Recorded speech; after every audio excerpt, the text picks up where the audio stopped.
Kasih juga sih Kila. Egaa kun amma jechuudha deemnee jirra jechuudha naannoo sana. Bishaan illee kun kan irraa fayyadamaa turre harkatti qabannee jirra. Alhamdulillah bishaan kana qabannee jechuudha. Gara kilaasisii seennee waan jiru hundumayyuu ilaaluuf jenna. Du'aayi nuuf godha. Du'aayi keessanii nu biraa nafina. Akka meeshaa kana yeroo gabaabduu keessatti baafannee hojiirra oolchinu jechuudha. Rabbiin nu kadhadhaa isiniin jenna. Hayyee amman jedhee. Hordoftoonni keenya garuu maal nuun jedhu meeshaa kana baasaa gurguradhaa jedhu moo dhiisaa jedhu maal nuun jedhu laata?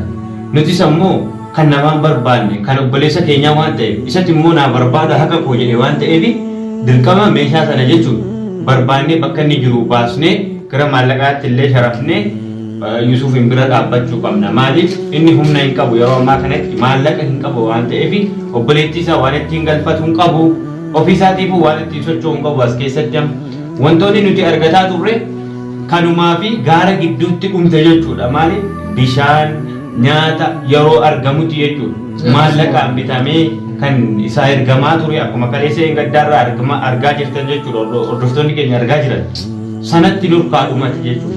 Amma immoo ofii keenya waa tokko hin qabnu osoo ani qabaadhe yookaan ati qabaatte yeroo dhiyoo keessatti obboleettii isaa akka gara biyyaatti deebi'u taasisna. Isumayyuu yeroo gabaabaatti amma Yusuufii obboleettiin osoo gara biyyaa galanii ani facaas keessatti walirraa siqnee jiraanne warri kun argitee bakka ittiin nu rarratu hin qabnu. Egaan kanaan jechuudha hordoftoota keenya inshaallah rabbuna yoo rabbiin milkeesse yoo rabbiin nuuf taasise akkuma beektan egaa meeshaa sana yoo baasnee jennee meeshaa sana baasnee gara maallaqaatti dafnee jijjiirree Yusuf akka yaada isaatti nutis immoo yaada isaa sana deeggarreeti jechuudha. Akka yaada isaatti Yusuf maal jedhaa jira yeroo gabaabaa keessatti ofii kooti yoon hafellee yoon bobbulellee keeriyyaa gara biyyaa dafee deebisuun qabaa jedheetu jechuudha. Maaliif yeroo ammaa kana keeriyyaan waa tokko taate yookaan qabamtee yookaan miidhaan tokko isheerra ga'ee jennaan Yusuf baay'ee rifata. Kanaaf iyyuu ishee dafee gara biyyaatti deebisee ofii isaatiif jechuudha haala mijeeffatee illee eegaluu ni danda'a. Garuu yeroo ammaa kanatti jechuudha wantoonni inni qabu inni hojiirra arga ba'eetii tureera nuti illee hundumti keenya akkas taane jechuudha. Haga yoonaatitti wantoonni nuti fayyadamaa jirru jechuudha akkuma beektan yoo isin sagalee nu taatanidha jechuudha. Kana malees immoo keeriyyaa amma yeroo gabaabaa keessatti galchuuf kan nu gargaaru maali yoo jettani meeshaa kana dafnee gurgurree gatiidhuma kaffaltii karaa kanaallee akka nu gargaaru goonee keeriyyaa gara biyyaatti deebisnee sana booda immoo jechuudha inshaallah Yusuufis bakka addaa dhoksinee ofii keenyaafis faffacaanee dhokannee jechuudha gara biyyaatti deebi'uufi jechuudha. Egaan akkuma beekamu nuti yoo warri dhiiraa hagamu yoo dararamnes rakkoo hin qabu. Garuu shamarri yoo miidhamte nama yaaddes bakka marattu shamarran dirqama shamarraniif eegumsatu barbaachisa jechuudha. Bakka hin taanetti haala rakkisaa keessatti jechuudha. Rakkoo adda addaa keessatti argamuun jaraa garaa nama nyaata. Kanaaf Yusuufis kana yaadee nutis immoo yaada isaa kana deeggarree gara biyyaatti akka deebituuf karoorsinee jirra.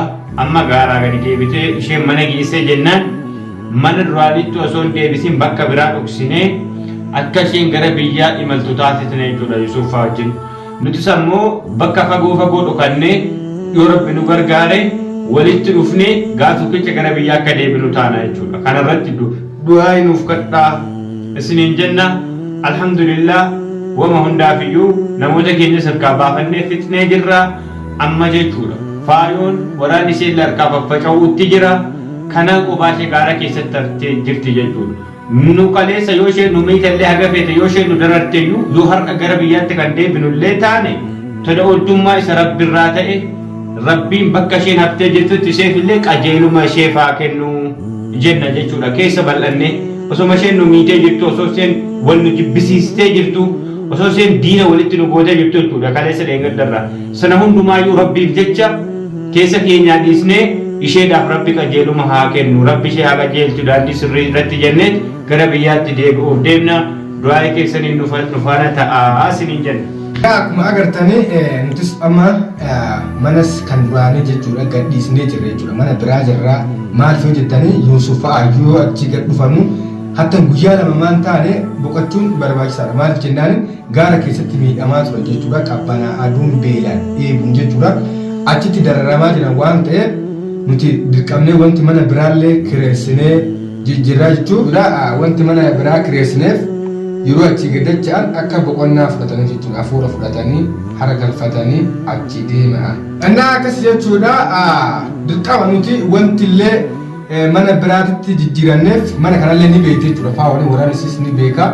Nuti dhufuun mala jechuudha. Saniif mana biraa jijjiirannee mana kan namni akka hin beeku wanti kireessineef irra guddaanii nuufis osoo hin taane Yuusuf fa'a akka yoo achi dachaan akka isaan hara galfatanii maaliif jennaan miidhamaa ture waan ta'eef guyyaa lamallee maan ta'an hara galfatanii achiin gara biyyaa dirqama akka galan murteessinee isiniin jedha. Inshaallah nuti murteen keenna garuma biyyaati jechuudha. Amma walumaa galaajuu isinis du'aa nu godha wallaahi. Baay'ee haga nu miidhamnillee argitanii jirtanii maaliif jennaan namni tokko eega biyyaa bahe dalagachuuf yookaan of jijjiiruuf biyyaa bahe jechuudha. Nuti isa hundaa dhabnee hatta nuuf jijjiiruu miti biyyatti waa jijjiirama fiduu miti asittuu jijjiirama kennan agarra. Akkuma agartan nuti jinnoota hojii walolla jechuudha gisee hundaa. Akkasuma nuti jijjiirama takka agarra waan ta'eef nuti dirqamni keenya amma wanti murteen keenya guddaan gara biyyaati. Egaan hordoftoota keenya akkuma beekamu kan itti argamaa jirru kun bakka duraa osoo hin taane bakka addaati. Inshaallah kan ammoo kan dhufnee as qubanneef nuti as teenye jechuudha haala meeshaan itti wal qixxaatee achiin uf ba'ee hojiirra ooluu danda'u qopheeffachuu fi akkasumas immoo bishaan illee of harkaa qabna bishaan qur'aanaa inshaallah. Kana malee akka jechuudha amma isheen faayoonis gaaratti olii gadi ta'aa jirti waan ta'eef gaara keessa dhamaa jirti waan ta'eef nuti asii dabnee osoo jarri achi gadi hin deebi'in asii waan ta'e hundumayyuu mijeessinee haala hundumaa sirreessinee jechuudha. Inshaallah yeroo gabaabaa keessatti gara biyyaatti akka deebinuuf daandii soqataa jirra. Kanarratti immoo tumsa keessaniin nu biraan hafinaa isiniin jenna. Keessattuu nuti warri dhiiraa yoo muka jala bulles yoo dhakaa jala bulles rakkoo kamiyyuu yoo argine keenya rakkoo hin qabu. Egaan akkuma beekamu dubartiin akkuma beektan laaftuu waan ta'eef uumama isheerraa shamaran miidhamuudha kan nutti dhagahamu jechuudha kan nu dhukkubu. Akkasumas Yuusuf yeroo gabaabaa keessatti obboleettii isaa akka gara biyyaatti deeffatuuf akka nu bira dhaabbattan akka sagalee nuuf taatan jechuudha. Akka nu hordoftan abdii qabna isinirraa. Maaliif yoo jettan nuti oollee bulluyyuu turreetu walitti dhufnee jechuudha. Dhokannee fagaannee miila fageeffannee yoo hiriyaadhaan keessa jiru walirraa fagaanne ammas immoo rakkoo addaa keessa seenti. Kanaafuu dirqama ishee gara biyyaatti deeffanneeti nuti ammoo haga dandeenyu bilbilaan wal faana haasofnee haala jiru hundumayyuu mijeeffannee guyyaa tokkicha walitti dhufnee nagaa keessan isinitti dhaammannee gara biyyaatti kan imallu ta'a jechuudha yoo rabbi nu gargaare. Kanaan du'aa'ii keessaniin nu biraan hafinaayi. Yuusufis immoo amma yeroo gabaabduu keessatti akka rabbiin fidee nutti dabalu du'aa'ii nuuf godhaa. Akkasuma jechuudha yeroo ammaa kanatti inshaallah kan nuti mijeessuuf jennu tokko bakka Yuusufaan gaaraa dhufanii jechuudha. Dadhabbii isaanii itti ba'an sana. Ani amma kana eessa gaara irraati kanan dhufe garuu dhufees boqochuu hin dandeenye maaliifan hin dandeenye namni isaaf dhaabbatu hin jiru. Age Suleeman kun socho'aa jiru namni isaaf socho'aa jiru hin jiru. Yoo anaa Suleemanii malee namni jechuudha isas ta'e obboleettii isaatiifis sochii godhaa jiru hin jiru. Akkuma beektan Linaan faan fagaatan Abdallaan faan fagaatan nurraa amma nuti qofaatti hafne. Kanaafuu nuti sammuu yeroo gabaabduu keessatti dirqama walii dhaabbannee wal gargaarree gara biyyaatti wal deeffachuun keenya dirqama ta'a. Kanaaf du'aa'ii keessaniin nu faana ta'a. Nu jajjabeessaa isiniin jedha. Inshaallah yeroo gabaabduu keessatti nasriin akka kan keenya ta'u injifannoon akka keenya ta'u rabbiin nuuf kadhadhaa isiniin jedha. Egaa akkas jechuudha. Ammalaa akkas jechuudha. Akkuma maggeen jedhee nuti amma wanti guddaani meeshaa san gaafa achi baafne tokko kan mucaa sanuu hin galchine jechuudha. Mucaa isaa beeksisa jechuudha. Akkas jechuudha nuti amma dirqama dhaynee mana sana nuti amma dirqama dhayneetiin mana san dhaynee meeshaa faaluun guurtisan jechuudha. Dhaynee guuruu qabna jechuudha. Dirqama irratti maaliif jennaan waa hedduu nu fayyada waan ta'eef dirqama dhaynee kan Yuusuf agarree kan mucaa isaa Yuusuf agarree nuti dirqama har'a waa fuunee galla. Innaa akkas jechuudha nuti dirqama dhaynee amma jechuudha mana faayoo meeshaa lachuu baasuu nurra dirqama jechuudha. Maaliif jennaan Yuusuf illee maal nuun jedhee kiyyaa miti dursitanii kan hiriyyaa kiyyaa baastanii maaliif jennaanin ka ofii baafateetiin kiyya dhiisee naan jedha hiriyyaallee maqaan na bada isin lachuu yoo argitan baasaa nuun jedhee nuti immoo dursinee kan hiriyyaa isaa dhaynee baafna jechuudha. Foroomishiin akka dhageenyetti illee hiqaan lachuuyyuu manuma tokko jira shuggama tokko keessa jira nuun jiran ijeellee saahibbaan shuggaa san galan jechuudha walitti dhiyoo galan mana faawwatiin jechuudha. jara gaafannee nama isii beeku nutti himanii turanii nuti amma mootiyyuu hindhaidhee fuuna jechuudha. Waraanni faawollee gaara dachaanee jiranii namni hin jiru jechuudha naannoo kana. Akkasuma immoo yoo jiraatallee hin beeknu nuti mootiyyuu kaas jirullee bishaan quraanatii fi dawaa muraasa ni qabna. Sanatti goonee dhadhamaafnee dakkan jaasan goonee meeshaa sanatti gurree bahuun irratti dirqamaa isin hin jedhu. Inshaallah egaa akkuma beekamu amma hin jedhe. Hordoftoonni keenya garuu maal nuun jedhu meeshaa kana baasaa gurguradhaa jedhu moo dhiisaa jedhu maal nuun jedhu laata.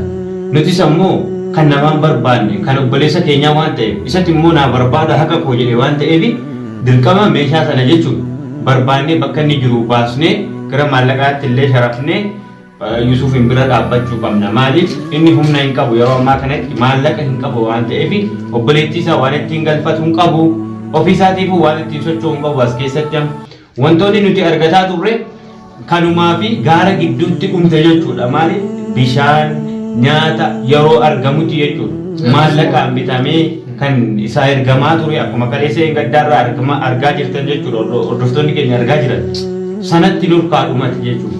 Amma immoo ofii keenya waan tokko hin qabnu osoo ani qabaadhe yookaan ati qabaatte yeroo dhiyoo keessatti obboleettii isaa akka gara biyyaatti deebi'u taasisna. Isumayyuu yeroo gabaabaatti amma Yusuufii fi obboleettiin osoo gara biyyaa galanii ani fata as keessatti walirraa siqnee jiraanne jarri kun nu argitee bakka ittiin nu rarratu qabnu beeku. Kan nu rakkisaa jiru Yusuufii obboleettii isaa dhabuu hin danda'u hin fedhu jechuudha obboleettii isaa dhabuu. Yoo isheen qabamte yoo isheen miidhamte rafeen bulu jechuudha mana keessa. Kanatu nu rakkisa. Kanaafuu amma dirqama hordoftoonni keenya waan fedhaniidha yoo nuyi jedhan meeshaa sana baasnee gurguruu jecha achi jechuudha fuuchuu deemneetu viidiyoo waraabaa jirra jechuudha. Kana akkasii amma maal ta'e miti kaanee dursinee mormusii dhaqnee jechuudha. Inshaallah. Dhaqnee hin jennaaniin dursinee maal godhan bishaan quraana sunii saramee ulaa guutuura dhaqnee agartee oseen bismillah inni qaraaneetuma ulaa guutuuratti dhaqnee oseen bishaan. Ayyee. Kan akkasii jechuudha seensota keenya. Egaa kunoo amma jechuudha deemnee jirra jechuudha naannoo sana. Bishaan illee kunoo kanarraa fayyadamaa turre harkatti qabannee jirra alhamdulillah. Bishaan kana qabannee jechuudha gara kilaasisii seennee waan jiru hundumayyuu ilaaluuf jenna du'aayi nuuf godha du'aayi keessanii nu biraa nafina akka meeshaa kana yeroo gabaabduu keessatti baafannee hojiirra oolchinu jechuudha rabbiin nu kadhadhaa isiniin jenna. Hayyee.